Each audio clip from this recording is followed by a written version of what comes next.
నారా చంద్రబాబు నాయుడు గారి పరిపాలన సంవత్సరం పూర్తయింది. ఈ సంవత్సరం పూర్తయిన సందర్భాన్ని పురస్కరించుకొని చంద్రబాబు నాయుడు గారి పార్టీ ప్రజల్లోకి వెళ్ళాలనే ప్రయత్నం చేస్తుంది. దీన్ని సుపరిపాలనలో తొలి అడుగు అనేటువంటి నామకరణం చేశారు. ఇది సుపరిపాలనో దుష్ట పరిపాలనో ప్రజలకు బాగా తెలుసు. కానీ చంద్రబాబు నాయుడు గారు 5 సంవత్సరాల పరిపాలనలో 1 సంవత్సరం చాలా సుపరిపాలన మేము చేశాము, ఇచ్చినటువంటి హామీలను చాలా వరకు అమలు చేశాము అనేటువంటి మాట మాట్లాడుతూ ఇవాళ తొలి అడుగు అని చెప్పి వారి శ్రేణులందరినీ కూడా జనంలోకి వెళ్ళాలి, ఇంటింటికి వెళ్ళి మనం చేసినటువంటి అభివృద్ధి సంక్షేమ కార్యక్రమాలు వివరించాలి అని చెబుతూనే ఇంకో మాట కూడా చెబుతున్నారు. ఒకవేళ కొన్ని పనులు చేయకపోతే ఎందుకు చెయ్యలేదో వివరించమని చెబుతున్నారు. అంటే దాని అర్థం ఏంటంటే ఎక్కువ పనులు చేయలేదు కాబట్టి ఆ చెయ్యని పనులు ఎందుకు చెయ్యలేదో వివరించేటటువంటి సాహసాన్ని చెయ్యాలని ఇవాళ శ్రేణుల మీద పెట్టారు. ఇది చాలా సాహసమైనటువంటి కార్యక్రమంగానే నేను భావిస్తున్నాను, అందరూ భావిస్తున్నారు. పని చేయడం ఒక ఎత్తు, ప్రజలకు అందుబాటులో ఉండడం ఇంకొక ఎత్తు, మనం చేసిన పనులు పదే పదే ప్రజలకు చెప్పడం కూడా ఇంకొక విధానం. అదే సమయంలో కొన్ని పనులు కాకపోతే ఎందుకు కాలేదో చెప్పడం కూడా మన బాధ్యత. ఇక్కడ నిన్న ముఖ్యంగా చంద్రబాబు నాయుడు గారు మంగళగిరిలో వారి సెంట్రల్ ఆఫీస్లో ఎమ్మెల్యేలని, ఎంపీలని, మంత్రుల్ని, పార్టీలో ఉన్న ముఖ్యుల్ని అందరినీ పిలిచి ఒక విస్తృత స్థాయి సమావేశాన్ని ఏర్పాటు చేశారు. ఆ సమావేశంలో ఆయన మాట్లాడినటువంటి మాటలు అవి కూడా వారి టీవీలోనే, వారి పత్రికల్లోనే, ఆంధ్రజ్యోతి, ఈనాడులో వచ్చినవి ఒకసారి మనం చూస్తే చంద్రబాబు నాయుడు గారు ఎంత ఫ్రస్ట్రేషన్తో మాట్లాడారో చాలా స్పష్టంగా అర్థమవుతుంది. ఆహ్వానితుల్లో 56 మంది రాలేదట. 15 మంది ఎమ్మెల్యేలు విదేశాల్లో ఉండటం వల్ల రాలేదట. మరి ఇంకా ఇతరత్ర పనులు ఎంతమంది రాలేదో ఆ లెక్క అయితే చెప్పలేదు. కానీ విదేశ పర్యటనలో ఉండటం వల్ల 15 మంది శాసనసభ్యులు నిన్న అత్యవసర సమావేశానికి రాకోకుండా గైరు హాజరయ్యారు. ఇది చంద్రబాబు నాయుడు గారికి చాలా కోపం తెప్పించింది. మీరు తానా ఆట అని విదేశాల్లో తిరుగుతూ ఉంటే ప్రజలు మీకు టాటా చెప్తారు అనేటువంటి మాట కూడా ఆయన మాట్లాడారు. ఇంకొక పని లేదు, no exemption, no permissions, no టానా, నో ఆట.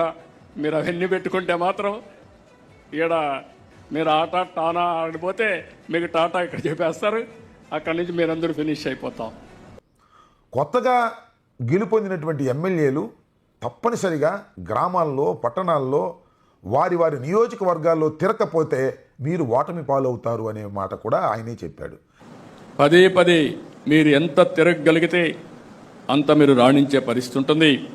ప్రజలకు మీరు ఎంత అందుబాటులో ఉంటే ప్రజలు మిమ్మల్ని ఆదరించే పరిస్థితి వస్తుంది. అంటే టోటల్గా చాలా పెద్ద అసహనాన్ని నిన్న ఆయన ప్రదర్శించాడు. దీనికి ప్రధానమైనటువంటి కారణం ఏమిటో నేను మీకు ప్రత్యేకంగా చెప్పవలసిన అవసరం లేదు, కొద్దిగా ఆలోచిస్తే అర్థమైపోతుంది. అదేంటంటే ఇచ్చిన హామీలను నెరవేర్చలేకపోయారు పూర్తిగా. ఏదో 1-2 తూతు మంత్రం చేసి అమలు చేసినట్టుగా నటిస్తున్నారు.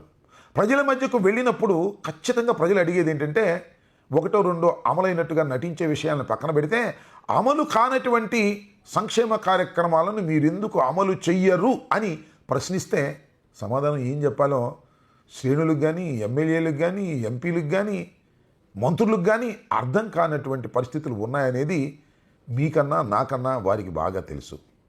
ఎమ్మెల్యేలంటే ప్రజలు చేదరించుకునే పరిస్థితి వస్తున్నది. దానికి కారణం ఏంటంటే ఆ ఎమ్మెల్యేలు ఆ నియోజకవర్గంలో డబ్బులు లేనిదే పని చేయటం లేదు. మట్టి, ఇసుక, గనులు ఏముంటే అవి అమ్ముకునేటటువంటి కార్యక్రమం చేస్తున్నారు. ఉద్యోగుల ట్రాన్స్ఫర్లకు కూడా లంచాలు తీసుకొని రికమెండేషన్లు ఇస్తున్నారు. అందువల్ల ఎమ్మెల్యేలు అంటే తీవ్రమైన వ్యతిరేకత పెరిగిపోయిందనేటువంటి అంశాలు ఈ మధ్యన వచ్చినటువంటి కొన్ని సర్వేలు చాలా స్పష్టంగా చెప్తున్నాయి. అది చంద్రబాబు నాయుడు గారికి కూడా బాగా తెలుసు.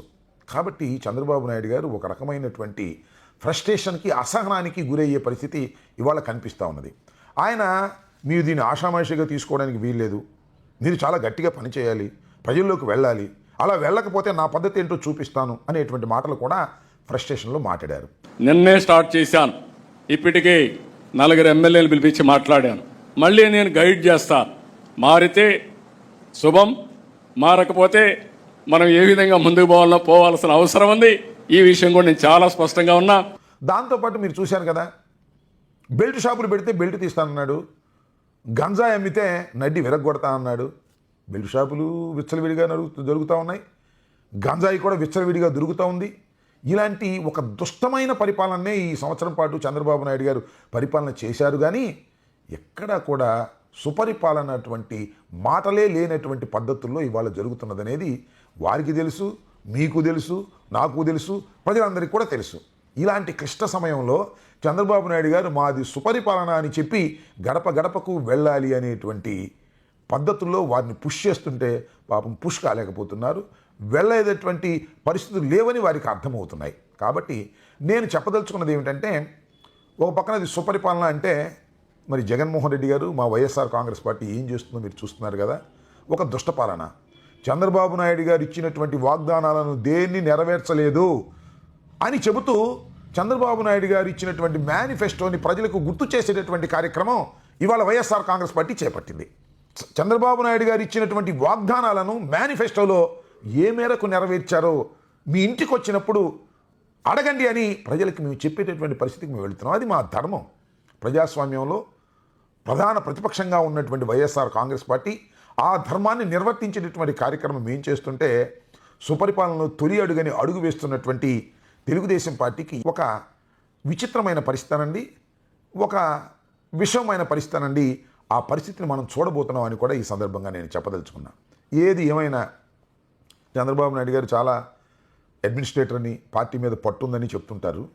కానీ నిన్న పిలిచినప్పుడు 56 మంది ఆహ్వానితులు రాలేదు అంటే ఆయనకి పార్టీ మీద ఎంత పట్టుందో దాన్ని బట్టి మీరు అర్థం చేసుకోవాలని కూడా ఈ సందర్భంగా నేను చెప్పదలుచుకున్నాను. 1 సంవత్సరం పాటు చంద్రబాబు నాయుడు గారి పరిపాలన చాలా అధ్వాన్నంగా, చాలా దుర్మార్గంగా సాగింది.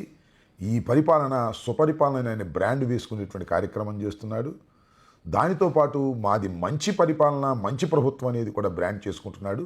కానీ ఈ బ్రాండింగ్ మాత్రం ప్రజలకు నచ్చటం లేదనే విషయం రేపు ఆయన తొలి అడుగులో చాలా స్పష్టంగా అర్థమవుతుందని ఈ సందర్భంగా చెప్పదలుచుకున్నాను.